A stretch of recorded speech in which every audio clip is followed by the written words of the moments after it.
Rascal by Sterling North, Chapter 3, July. Rascal had one virtue rare in human beings, the capacity for gratitude. Feed him a favorite food, say a kind word, and he was your friend. This simple approach to the heart of a raccoon produced some odd friendships in our neighborhood. Rascal's circle included Joe Hanks, the dim-witted janitor of the Methodist Church, who was convinced that the German Lutherans were planning to poison the water supply of Brailsford Junction. "Well, it stands to reason, don't it?" said Joe. "They got the water tower right up there on German Hill behind the Lutheran Church. All they got to do is drop a couple little poison pills down the air vent. Next morning we'll all wake up dead." Joe was otherwise harmless. He pumped the pipe organ when sober, and let me pump it when he started getting drunk. His secret for winning Rascal's affections came in his lunchbox. He always gave my raccoon half of one of his jelly sandwiches. Rascal thought Joe was one of the nicest people he had ever met. Another friend was Bumblebee Jim Vandevander, the bold 300-pound son of our equally large washerwoman. Jim arrived early Monday morning, pulling a little coaster wagon behind him to pick up our washing, and brought it back on Friday, clean, fresh-smelling, beautifully ironed. On each arrival, he gave Rascal a peppermint candy. What more could one ask of a friend? Rascal couldn't, of course, and he couldn't read the calendar or the clock, but he knew almost to the minute when Bumblebee Jim was arriving and always became eager and talkative, anticipating his piece of candy. I finally concluded that raccoons, who do most of their hunting at night, have an extremely acute sense of hearing. Apparently, Rascal was aware of the first faint rattle of the coaster wagon far off down the street.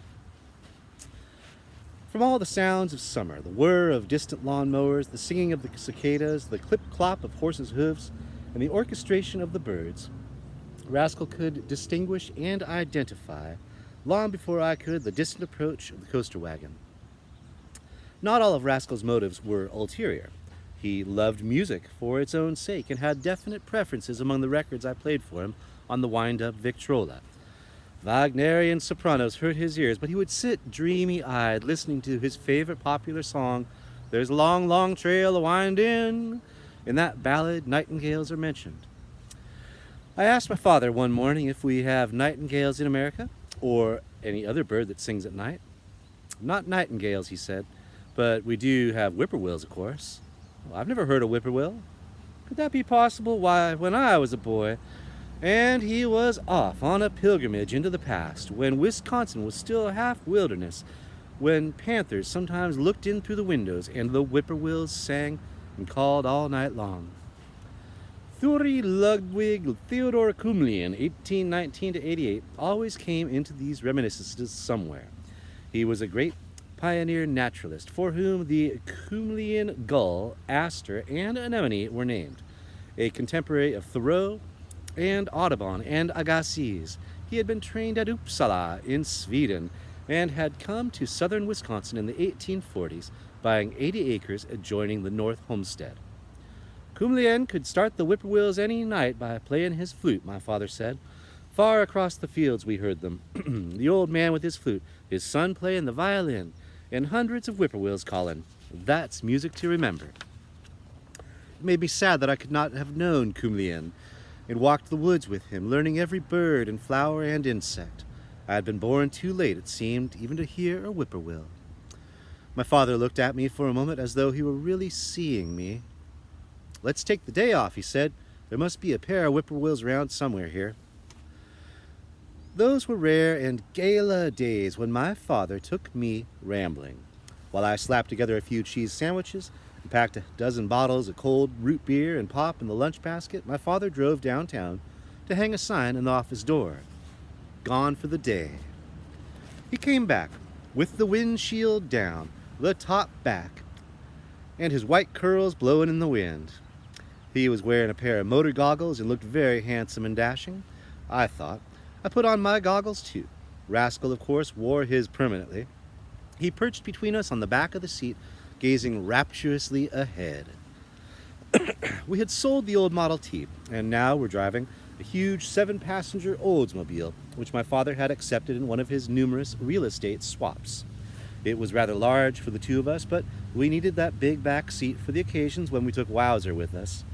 The St. Bernard would never lie down in the car. He lumbered from one side to the other, peering forward with worried face and furrowed brow, occasionally woofing a deep-throated warning.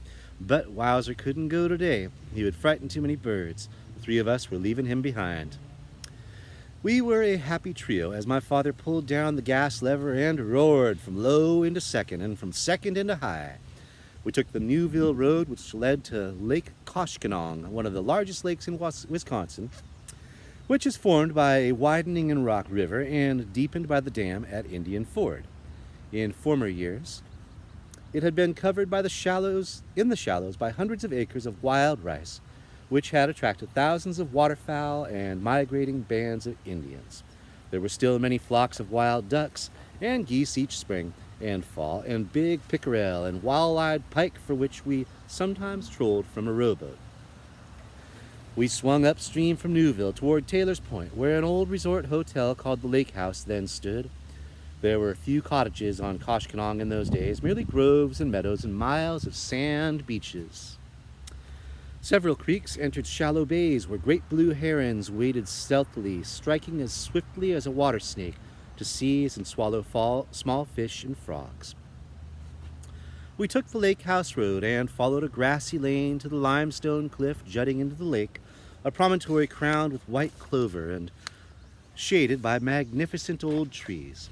My father set the emergency brake, and I chalked the wheels with large stones to be sure that the Oldsmobile would not bounce from that 75-foot precipice into the lake. Then all three of us went running out to the very tip of the point as though we were a little mad with happiness, as indeed we were. This was our very own lake, filling our life to the brim. We had each been born almost within the sound of its waves. Here we had spent our separate boyhoods. Here we fished and swam and canoed and searched for arrowheads. The view from the point was superb. We could see the outlet of the lake into Rock River downstream to our right, and 10 miles away to our left the inlet in the blue haze. My father's memories and mine differed, of course, for he had known these shores when they were heavily forested, and he had visited the Indian wigwams on Crab Apple Point, Theobald's Point, and Charlie's Bluff. At the age of 12, I had fallen slightly in love with a pretty Indian girl, so light-skinned and delicate of feature that my father was sure that she was more than half French. The Indians had moved on like the waterfowl they hunted, and with them went the girl, whom he never saw again. Most prominent of all the points was a dark, lush projection, which was the delta made by Koshkonong Creek, perhaps the wildest bit of woods and water in the entire region. I had been careless in supervising Rascal, and I looked just in time to see him disappearing down a crooked ravine that angled through the limestone toward the lake. It was a moist and pleasant cleft in the rock with wild columbine blooming from every crevice, and it led by a devious and dangerous route to a little cave named for the Indian chief Black Hawk. Rascal was only exploring, but I feared the small raccoon might take a dangerous tumble at the edge of the precipice. "I'm going after him," I shouted to my father. "Well, be careful, son," he said. He was a casual parent who never tried to stop me from risking any hazard, even when I swam through the floodgates at Indian Ford. He knew I could climb like a squirrel and swim like an otter, so he had no worries about me now. The little ravine, nicked into the cliff, was steep and slippery, but the chase was swift, for there, well ahead of me, was that ringed tail, disappearing around one turn after another. "Come back here, Rascal," I shouted sternly, but the raccoon paid no attention. I pulled a sugar lump from my pocket, usually a successful recourse, but Rascal was having none of it. He did not hesitate a moment until he reached the sheer cliff with a 20-foot drop to the cave's entrance, toward which he peered down eagerly. I trilled in our mutual language, and he responded. But over he went, scrambling backward down that wall of rock. I reached the edge a moment too late to stop him, and I could only hold my breath until he arrived safely at the cave. There was nothing for it now but to inch my own way down that last 20 feet, catching a toe hold or a finger hold wherever possible between the strata of limestone. In a few minutes, however, I too was safely at the entrance, which offered crawl space to the inner room. It wasn't a large cave, but by tradition it had furnished Black Hawk a hiding place while he was being pursued by Abraham Lincoln, Jefferson Davis, and other young soldiers during the Black Hawk War. The episode was probably a myth, but the boys of that That area, who scrambled down to the small cavern, believed every word of the story, and shuddered to think that the ghost of Black Hawk might be lurking there in the gloom.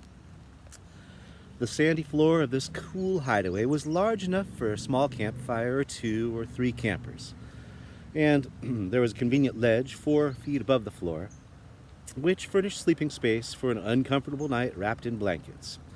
When my eyes grew accustomed to the dim light, I saw Rascal. He was prowling along the shelf of rock, trying to reach the tiny, gleaming stalactites which hung from the low roof of the cave. He was reaching up with his eager little hands when I caught him. I had no desire to punish him. I merely held him close, and Rascal told me in every way he could that I was completely forgiven for having cornered and captured him. My father greeted us as we came safely up the cliff. He had been certain that I would rescue the raccoon, and then we would survive the climb. Living much in the past and never in the worrisome future, his outlook was so tranquil that he drifted pleasantly from 1862 to 1962, 7 months short of a full century, with very little sense of personal or international tragedy. Curiously enough, this lifelong detachment accompanied an excellent university education, a vast store of disorganized knowledge, and a certain amount of charm. Whippoorwills, he explained, are seldom seen in the daylight. They crouch on fence rails or the limbs of trees.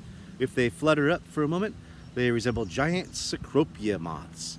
We won't find them until after dusk, and that gives us many hours. With the whole day ahead of us, we took our swimming trunks and the lunch basket and started down the long, sloping path to the beach. My father was the acknowledged expert on the Indian trails of southern Wisconsin. This was a Fox Winnebago Sac trail, my father said.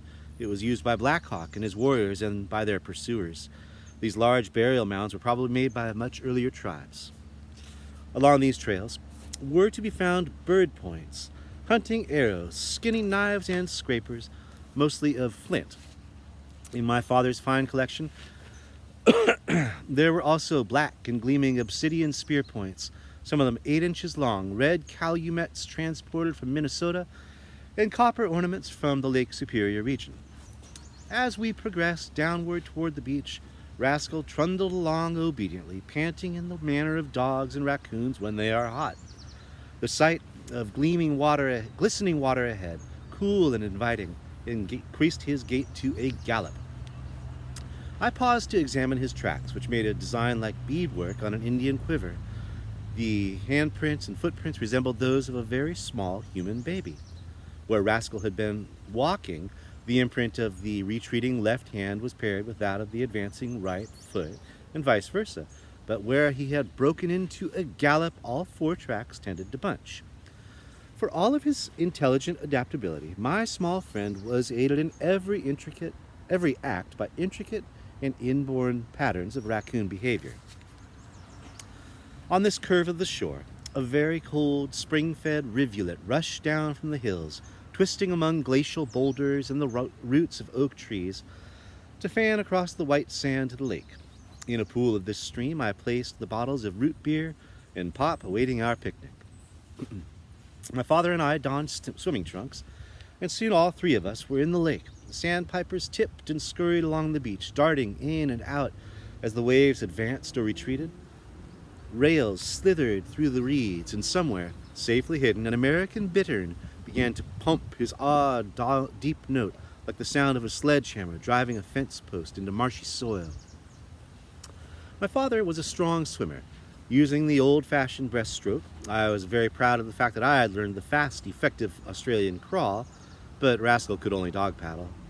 He came along bravely, though, however, keeping his nose out of the water, indicating again that raccoons probably can't dive. For a 3-month-old, he was doing excellently. But soon he was panting from the exertion and looking to me as his natural protector. We were in deep water now, and the best I could do for him was to roll over on my back in a floating position, arch my chest, and offer him a good platform. He scrambled gratefully aboard, whimpering slightly in self-pity. But soon he had regained his courage and his breath, and in he plunged again. I had thought that Rascal had demonstrated his top speed, but as we came around a grassy point, I learned my error. There, to her surprise and ours, was the modest mate of the glamorous mallard duck, garbed in becoming brown and leading a late nesting of downy ducklings. This mallard mother had 11 beautiful babies, light as thistledown, following her for dear life in a straight line flotilla. Rascal accelerated by at least 10% upon seeing the tempting sight ahead. He obviously had visions of a juicy duckling dinner. I wanted to forestall this slaughter, but my father said quietly, "Wait a minute, son, and watch what happens." The ducklings performed a marvelous maneuver around the mother duck in which she turned back to face the intruder. Putting herself between her endangered brood and Rascal, she swam directly toward the raccoon with no more fear, as though he had been a muskrat. On came my crazy pet. On came the determined mother duck. It seemed a duel to the death, at least a head-on collision. At the last possible moment, the mallard used her wings and was partially airborne. She aimed one strong and accurate blow of her bill between Rascal's avid eyes, flew over his head, and wheeled to join her ducklings. Rascal wasn't actually hurt, but his pride was wounded. He swam back to me, talking about it sorrowfully, and I gave him another rest after his shattering experience. In a few minutes, he began to pretend he had forgotten all about that duckling dinner, and soon we went ashore for other food. Raccoons have a passion for turtle eggs and search for them on every beach. The turtles bury their eggs in the sand to let them be hatched by the warmth of the sun. But many a nest of eggs become a banquet for a raccoon. Rascal had never been told about turtle eggs, but his keen nostrils informed him that somewhere in this sand was a gastronomic delight he had never sampled. For at least 3 seconds, he froze in the manner of a bird dog coming to a point. Then he began digging more furiously than he had ever dug before. Success! Up they came, all 34 of them, almost as big as golf balls, meaning that they were the eggs of a big snapping turtle. For the next half hour, Rascal was with us physically, but elsewhere in spirit, obviously in some realm where gourmet raccoons feast for eternity, their eyes on the stars while the swift hands and sharp little teeth tear open turtle eggs to gorge upon them.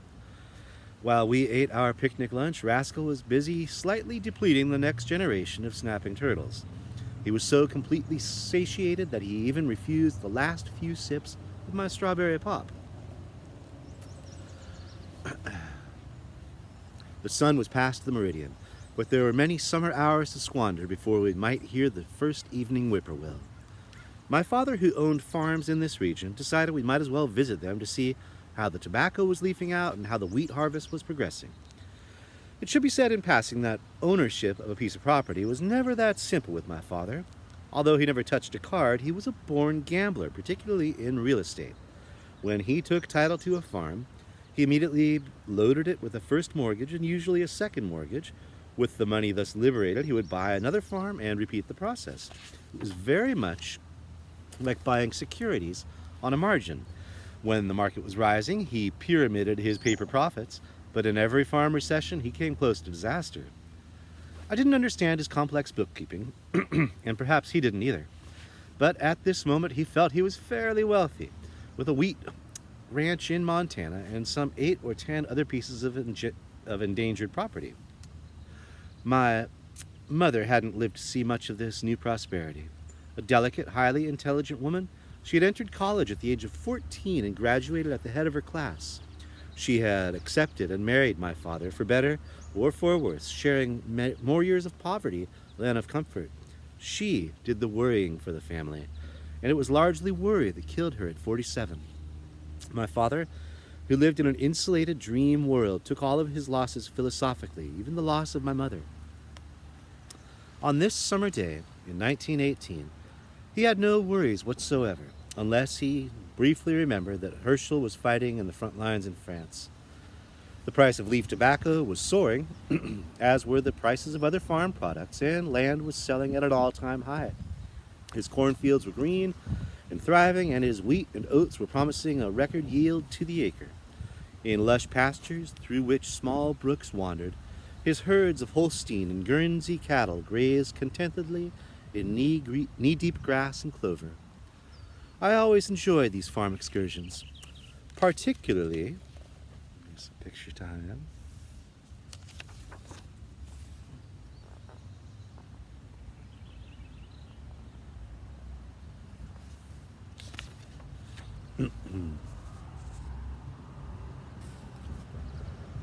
Particularly the opportunity to watch colts and calves high-tailing through the pastures. The young of almost every species, it seemed, were glad to be alive, Rascal included. Just now, however, my little raccoon was happily exhausted, sleeping off his overindulgence in turtle eggs. He lay on the back seat, his ringed tail coiled neatly over his face. He continued to sleep until first lamplight, when we were nearing our destination in search of whippoorwills. We had no time to visit the site of the cabin where my father had been born, or the big brick house on the same homestead where he had spent his boyhood. If we were to reach the Kumlian property, we must leave the car at this point and walk through meadowland along the old Milwaukee Trail, long since abandoned.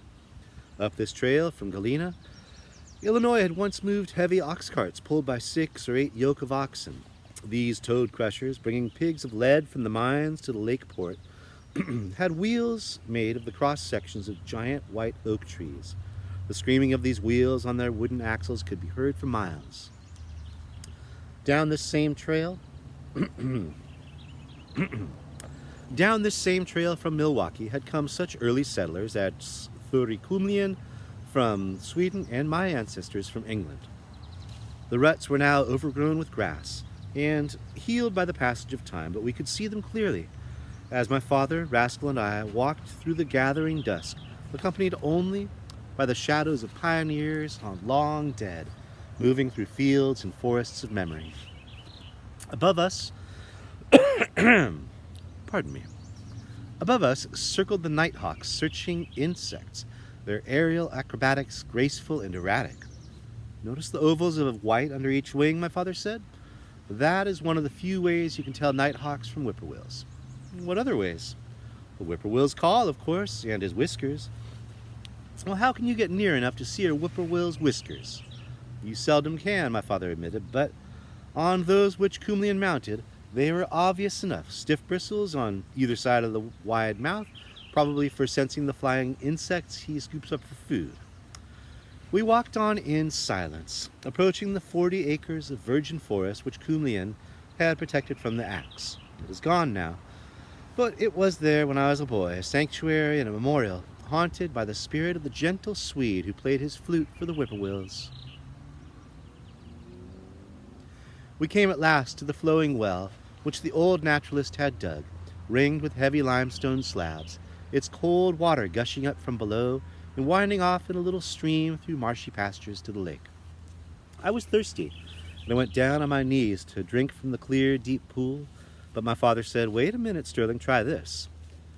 From mint that Kumlian had once planted, my father plucked a few leaves, asked me to rub them between my fingers, and then taste them thoroughly. They were delightful and tangy, and when I drank from the well, I tasted water more cool and refreshing than any I had ever known. In the amber afterlight around that woodland spring, we all three drank. Then, amid the ferns, we waited for my first whippoorwill. Very slowly, the moon edged above the horizon until we could see its entire circumference. Rascal roamed a bit and caught and ate a cricket, but he was still too well fed to be restless. He came back to me, chirring comfortably, and to his chirr were added other night sounds, the wings of big moths soft upon the air, the rustling of small creatures in the grass, meadow mice perhaps, and the chorus of the frogs in the marsh. Then it came, 3 pure syllables, 3 times repeated. Whippoorwill, whippoorwill, whippoorwill. A soloist against the symphony of the night, making me feel weightless, airborne, and eerie, happy, but also immeasurably sad. Again the whippoorwill called, and on this second invitation another whippoorwill answered courteously. For nearly half an hour they carried on their spirited duet. My small raccoon sat listening intently, well aware of the exact direction from which each call was coming. Having had his afternoon nap, he was now ready to make a night of it. The concert ended as abruptly as it had begun, and we awoke as from a dream. We scrambled up from the ferns, and by the light of the rising moon turned westward down the old trail which had brought my people to this land of lakes and rivers.